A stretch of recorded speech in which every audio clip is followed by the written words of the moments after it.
ಅವರೊಂದಿಗೆ ಹಾಡಿರ್ತಕ್ಕಂಥ ಒಂದಿಷ್ಟು ಹಾಡುಗಳು. ಖ್ಯಾತ ಗಾನ ಸರಸ್ವತಿ 88ರ ಎಸ್ ಜಾನಕಿ ಅವರ ಒಂದು ಅಂತ್ಯಕ್ರಿಯೆ ಇವತ್ತು ನಡೆಯುತ್ತೆ. ಮೈಸೂರಿನ ಅಪೋಲೋ ಆಸ್ಪತ್ರೆಯಿಂದ ಪತ್ರಿಕಾ ಪ್ರಕಟಣೆ ಆಗಿರತಕ್ಕಂಥದ್ದು.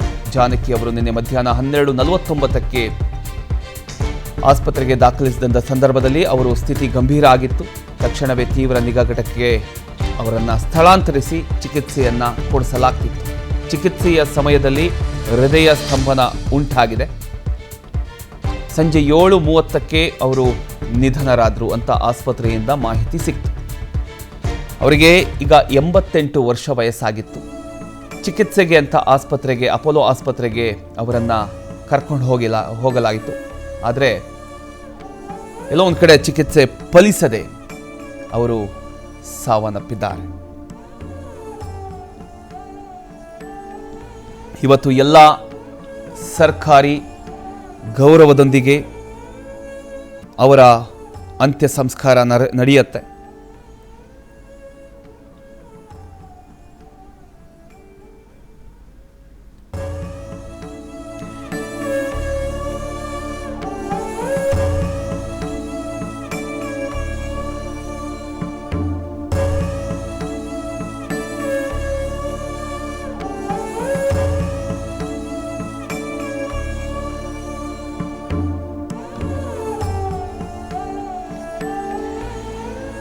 ಏಪ್ರಿಲ್ 23, 1938ರಂದು ಆಂಧ್ರಪ್ರದೇಶದ ಗುಂಟೂರು ಜಿಲ್ಲೆಯ ರೇಪಲ್ಲೆ ಅನ್ನುವಂತಹ ಹಳ್ಳಿಯಲ್ಲಿ ಎಸ್ ಜಾನಕಮ್ಮ ಅವರು ಜನಿಸಿದರು.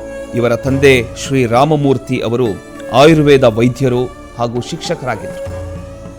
ಯಾವುದೇ ಶಾಸ್ತ್ರೀಯ ಸಂಗೀತದ ದೊಡ್ಡ ಔಪಚಾರಿಕ ತರಬೇತಿ ಇಲ್ಲದಿದ್ದರೂ ಕೂಡ ನಾದಸ್ವರ ವಿದ್ವಾನ್ ಶ್ರೀ ಪೈಡಿಸ್ವಾಮಿ ಅವರ ಬಳಿ ಸಂಗೀತದ ಪ್ರಾಥಮಿಕ ಪಾಠಗಳನ್ನು ಅವರು ಕಲಿತರು. ಕೇವಲ 9ನೇ ವಯಸ್ಸಿನಲ್ಲಿಯೇ ಮೊದಲ ಬಾರಿ ವೇದಿಕೆ ಏರಿ ಅವರು ಹಾಡಿದರು. ಇನ್ನು 1957ರಲ್ಲಿ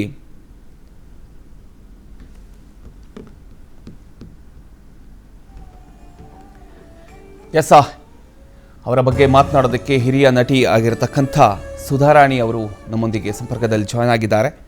ಮೇಡಮ್ ನಮಸ್ತೆ. ನಮಸ್ಕಾರ. ಜಾನಕಮ್ಮನವರ ಅಗಲಿಕೆಯ ಸುದ್ದಿ ಇಡೀ ಚಿತ್ರರಂಗವನ್ನು ಸ್ತಬ್ಧಗೊಳಿಸಿದೆ ಅಂತಲೇ ಹೇಳ್ಬೋದು. ಈ ಆಘಾತಕಾರಿ ಸುದ್ದಿಯನ್ನು ನೀವು ಮೊದಲ ಬಾರಿ ಕೇಳಿದಂಥ ಸಂದರ್ಭದಲ್ಲಿ ನಿಮ್ಮ ಮನಸ್ಸಿನ ಸ್ಥಿತಿ ಹೇಗಿತ್ತು? ಈ ನಷ್ಟವನ್ನು ನೀವು ಹೇಗೆ ಸ್ವೀಕರಿಸಿದ್ರಿ ಅಂತ? ನೆನ್ನೆ ನಾನು ಯಾವುದೋ ಒಂದು ಕಾರ್ಯಕ್ರಮಕ್ಕೆ ಹೋಗಿದ್ದೆ. ಅಲ್ಲಿ ಹೋದಾಗ ಮೆಸೇಜ್ ಬಂತು ಹಿಂಗೆ ಆಗಿದೆ ಅಂತ.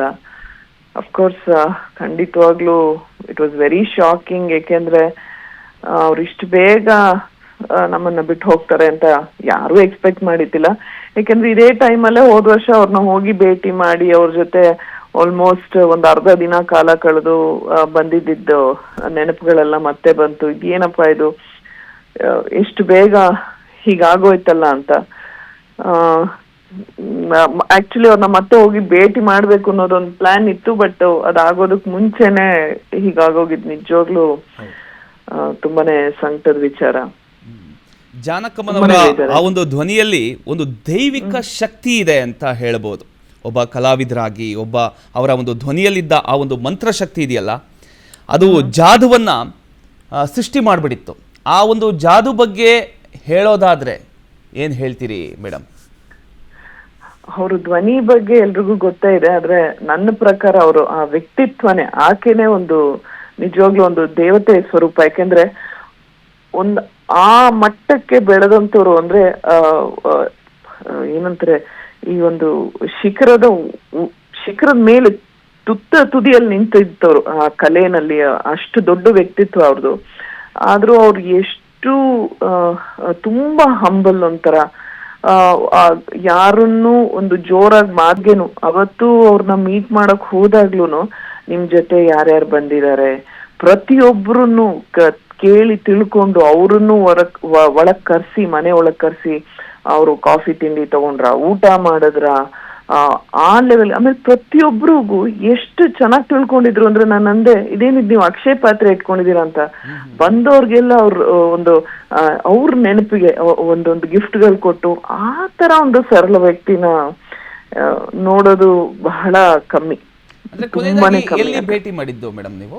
ಅವ್ರ ಮನೇಲೆ ಮೈಸೂರಲ್ಲಿ. ಮೈಸೂರಿಗೆ ಹೋಗಿದ್ರಾ? Okay okay okay okay.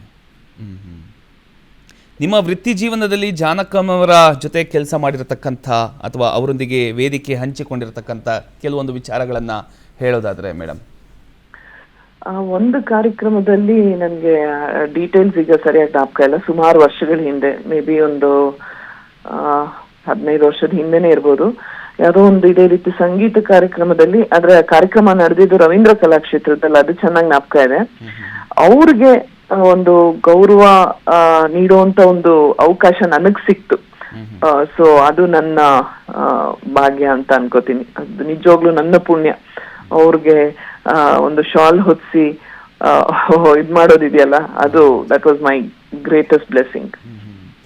ಇನ್ನೊಂದು, ಈಗ ವೈಯಕ್ತಿಕ ಜೀವನಕ್ಕೆ ಅಂತ ಬಂದರೆ, ಪತಿ ಹಾಗೂ ಇತ್ತೀಚೆಗೆ ಮಗನ ಅಗಲಿಕೆಯಿಂದ ಜಾನಕಮ್ಮ ಒಳಗಿನಿಂದ ತುಂಬಾ ನೊಂದಿದ್ರು ಅನ್ನುವಂಥ ವಿಚಾರ ಗೊತ್ತಾಗ್ತಾ ಇದೆ.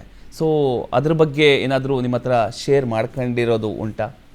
ಇಲ್ಲ, ನಾವು ವಿಸಿಟ್ ಮಾಡಿದಾಗ ಅವ್ರ ಮಗ ಹೋಗಿದ್ದು ಇತ್ತೀಚೆಗೆ ರೀಸೆಂಟ್ ಜಾನ್ವರಿಯಲ್ಲಿ. ಹೌದು, ಬಟ್ ಅವಾಗ ಅವ್ರ ಮಗ ಇದ್ರು, ಅವ್ರ ಜೊತೆ ಎಲ್ಲ ಪರಿಚಯ ಇದ್ದಿದ್ರಿಂದ ತುಂಬಾ ಹೊತ್ತು ಅವತ್ತು ಮಾತಾಡ್ತಾ ಕೂತಿದ್ವಿ. ಆತರ ಅವಾಗ ಚೆನ್ನಾಗೇ ಇದ್ರು. ಅಂಡ್ ಅವ್ರಿಗೆ ಹೆಲ್ತ್ ಇಶ್ಯೂ ಇದ್ದಿದ್ದೆಲ್ಲ ವಾಸಿ ಆಗಿದೆ ಅಂತೆಲ್ಲಾನು ಮಾತಾಡ್ತಾ ಇದ್ರು. ಅವರು ಮಾತಾಡಿದ್ರು, ಜಾನಕಮ್ಮ ಅವರು ಮಾತಾಡಿದ್ರು. ಟೋಟ್ಲಿ ಅನ್ಎಕ್ಸ್ಪೆಕ್ಟೆಡ್ ಒಂಥರ.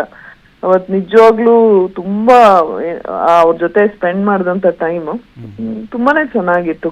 ಖುಷಿಯಾಗಿ ಎಲ್ರು ಇದ್ವಿ. ಸೊ ಅಂದ್ರೆ ಎಷ್ಟೇ ನೋವು ಇದ್ರೂ ಕೂಡ ಅದನ್ನ ತೋರಿಸ್ಕೊಳ್ತಿರ್ಲಿಲ್ಲ ಅಂತ ಕೇಳ್ಪಟ್ಟೆ. ಯಾವಾಗ್ಲೂ ನಗು ಮುಖದಿಂದನೇ ಇರ್ತಾ ಇದ್ರು.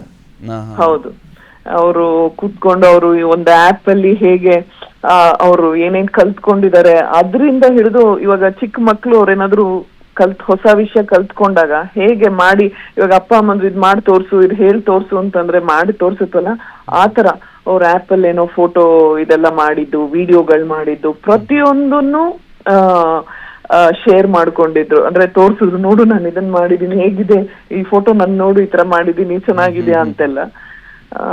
ನಿಜವಾಗ್ಲೂ ಒಂದು ಮಗುನೇ. Okay, thank you so much madam.